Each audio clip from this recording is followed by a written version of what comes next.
for your time today. Cheers. You do so much great stuff for family movies, but also the stuff on TV.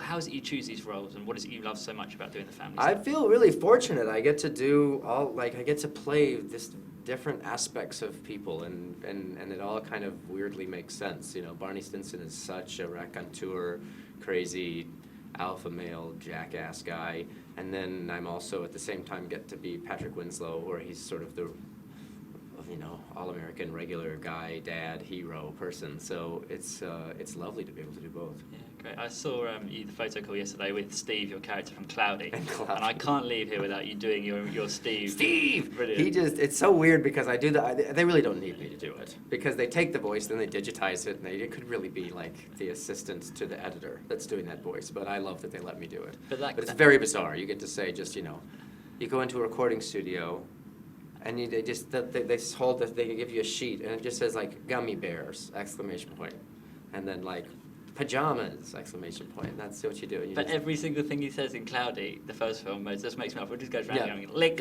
lick. Yeah, lick, lick, lick, lick, lick. And then you just do 50 versions of it. Yeah, but now you're licking really loud. Lick! And then it's like, yes, but now it's just lovely. You just love the lick. Lick. It's very weird, my job. No, I love it. This movie, the technology seems to have advanced quite a lot, and I was talking about this Sphere-on thing that you mentioned in the press conference yesterday. Can you tell us a bit about that and how it works? They did Sphere-on for both movies. Okay. It's the craziest thing. Rather than having to have us film in like a green screen room where everything's digital, we film in a real-world location, a real room. So if a camera is set up here and the lights are where they are, and we do the shot, then they just, when we're done with the shot, they leave everything there and they put this thing in the middle, and it does a 360, and it just lasers or digitally maps the entire room, not only what it looks like and where everything is, but the heat levels for all the things, so that it knows exactly where shadows are and all that. So then they can take that, put it into the computer, and when they put the Smurfs involved, they know exactly how bright or dark they need to be, but they also know how everything's lit and shaded, so they have to spend a lot less time crafting all of that. But it's very much like Tron. You do this shot and everything's fine, and then Sphere on and everyone has to leave, and this thing goes, it feels like the future. And you must get asked this a lot, but working with things that aren't actually there, does that come easy, or does it take some practice in learning where the Smurfs are? It took more practice during the first movie, just because you feel a little stupid. And you're trusting and hoping that by the time a year and a half goes by and the movie comes out that it won't look stupid. But when you're doing it, it felt really stupid. But now that we've seen the first movie, doing the second movie, it doesn't feel quite as stupid because you have an idea of what it will end up looking like.